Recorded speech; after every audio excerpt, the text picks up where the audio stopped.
O Daniel Alves vem voltando a jogar como ala direito no São Paulo, a posição que fez com que ele fosse talvez um dos melhores jogadores do mundo na posição durante alguns anos. O Crespo vem testando ele também nessa posição do São Paulo e hoje a gente vai debater quais são os benefícios e os malefícios de ter Daniel Alves de volta à posição que fez ele ter um destaque mundial.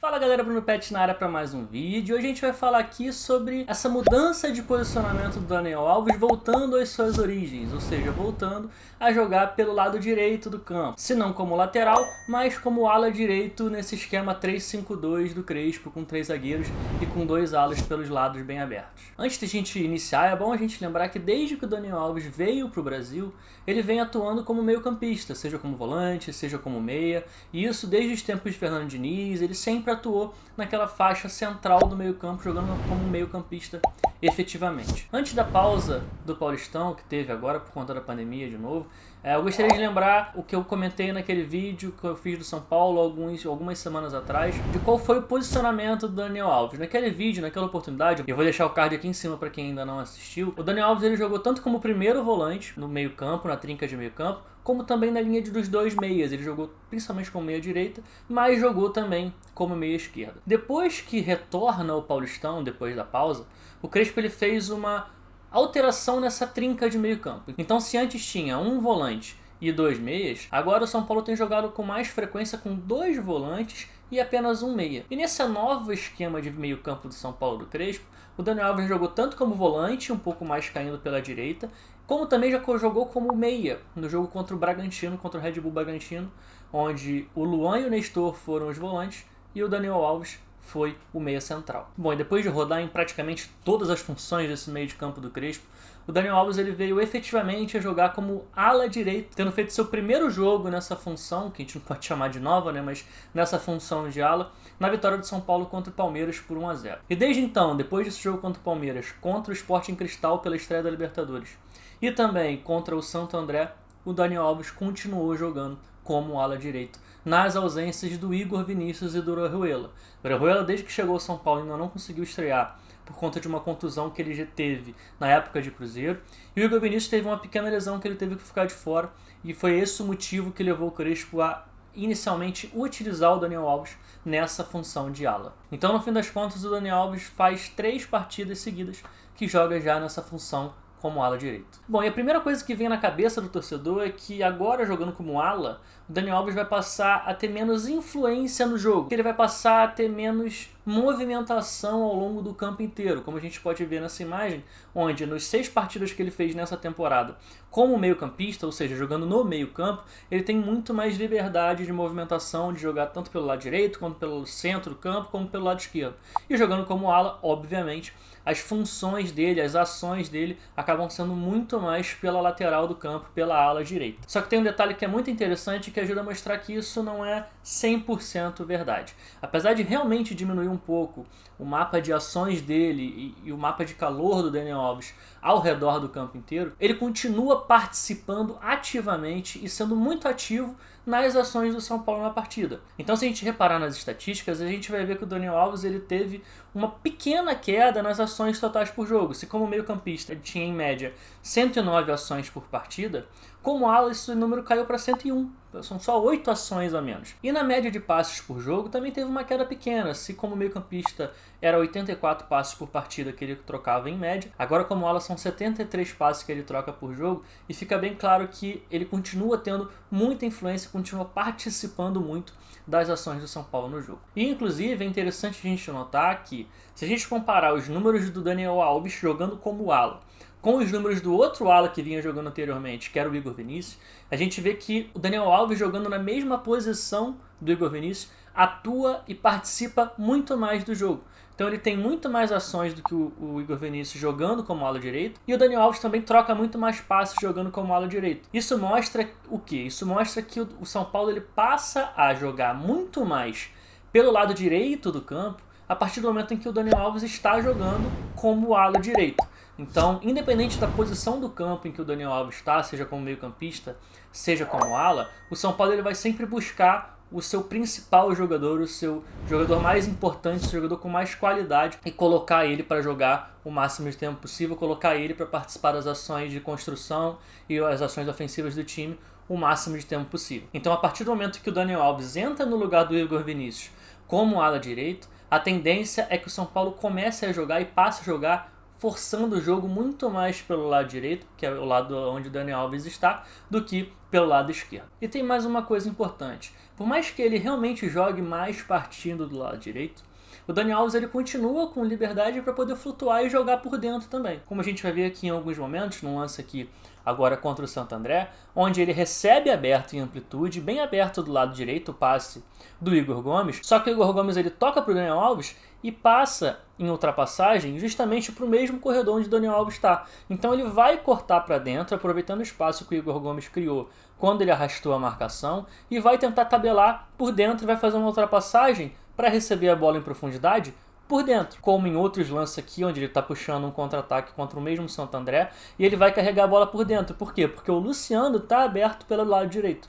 Então ele aproveita que o Luciano flutuou do meio para fora e vai aproveitar esse espaço por dentro e vai inclusive acionar depois o Luciano aqui aberto pelo lado direito. E agora um último lance para a gente mostrar essa participação do Daniel Alves também jogando pelo meio. De novo aqui ele vai receber aberto em amplitude um passe do Benítez, só que agora ele mesmo conduzindo, progredindo com a bola, ele vai cortar para dentro. E aí quando ele corta para dentro, ele pode ou dar um passe em ultrapassagem em profundidade, como ele dá agora nesse lance, vai deixar o companheiro na cara do gol, ou ele pode cruzar de canhota também, como ele já fez cruzamentos inclusive contra o próprio Flamengo, em que saiu o gol no ano passado, partindo da direita, cortando para dentro e cruzando de canhota, porque ele cruza também muito bem com a perna esquerda. E aí se a gente for analisar um pouco mais a fundo e pegar algumas outras estatísticas importantes do Daniel Alves, a gente vai ver que várias estatísticas ele teve uma melhora a partir do momento em que ele jogou como ala. Então a gente vai fazer aqui uma comparação da média por jogo em cada uma dessas estatísticas, dele jogando como ala e dele jogando como meio-campista. Então ele teve um aumento no número de dribles, ele teve um aumento de chances criadas jogando como ala, ele finalizou mais jogando como ala, teve mais assistências em números totais, ou seja, ele fez 3 jogos como ala e conseguiu dar 2 assistências, sendo que nos outros 6 jogos que ele fez como meio-campista, ele conseguiu dar só 1 assistência. Além disso, ele perde menos bolas quando ele joga como ala, até porque jogando como meio campo, normalmente o time adversário coloca uma pressão maior em quem recebe a bola naquela região do que quem joga por fora dos blocos de marcação, ou seja, pelos corredores externos. Então, como ala, ele tem mais tempo para pensar, ele recebe normalmente com um pouco mais de liberdade e, consequentemente, perde menos bola. E o número de cruzamentos dele, obviamente, mais do que dobrou. Se como meio-campista ele cruzava 2.3 bolas por jogo nessa temporada, como ala ele faz mais de 5 cruzamentos por jogo. E esse número é importante, o número de cruzamentos, porque o Daniel Alves ele cruza muito, muito bem. A qualidade que ele coloca na bola, tanto cruzando em ultrapassagem, como cruzando parado, como cruzando da linha de fundo, quanto cruzando da intermediária, cruzando inclusive puxando para dentro de canhota, como a gente mostrou aqui, que é possível em outros momentos quando ele conduz a bola de fora para dentro. Então, quando ele joga por fora como ala, é importante ele ter esse maior número de cruzamentos, porque ele cruza muito bem, pode colocar a bola na cabeça dos jogadores do São Paulo mais de uma vez por jogo. Só que o Daniel Alves não é mais nenhum garoto, ele tem 37 anos.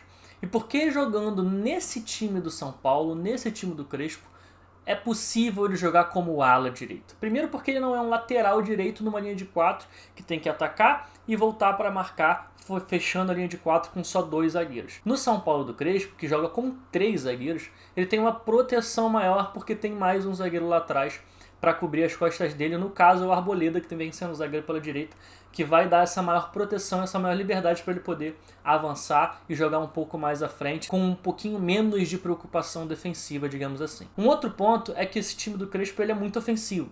E por ser muito ofensivo, é um time que pressiona muito alto os adversários. Então, mesmo quando o São Paulo não tem a bola, vai ser comum a gente ver o Daniel Alves lá no campo de ataque. Por quê? Porque ele vai estar subindo para pressionar o lateral adversário. Como foi, por exemplo, no gol do São Paulo contra o Palmeiras, quando o Palmeiras tenta sair jogando por baixo e vem o Daniel Alves já para pressionar o adversário, consegue recuperar a posse da bola. E como o Palmeiras estava desarrumado, porque tinha acabado de sair jogando, o Dani Alves consegue encontrar o Pablo completamente livre para fazer o gol e abrir o placar para o São Paulo naquela vitória que teve contra o Palmeiras. Só tem um porém que pode prejudicar o São Paulo com o Daniel Alves jogando como ala direito, que tem relação com a forma com que esse time do Crespo faz a marcação. O Crespo gosta da marcação sendo feita de forma individual, ou seja, com referências individuais.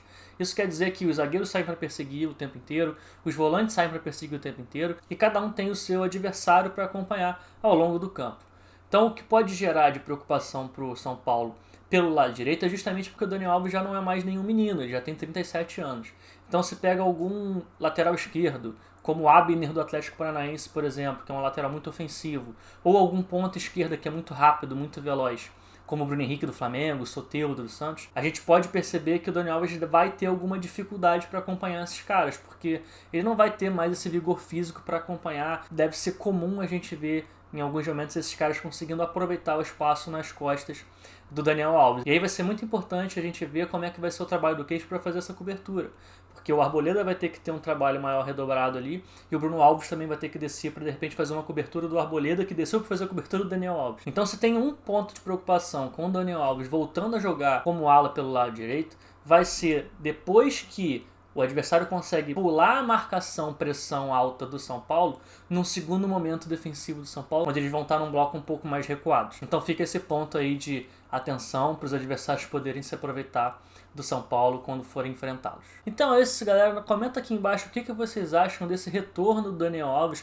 jogando como ala, como lateral ali pelo lado direito. E não se esquece sempre de curtir o vídeo, compartilhar ele em todas as suas redes sociais, se inscrever no canal, ativar o sininho de notificações para saber sempre que tiver um conteúdo novo aqui no canal. E é isso, valeu, falou e tamo junto.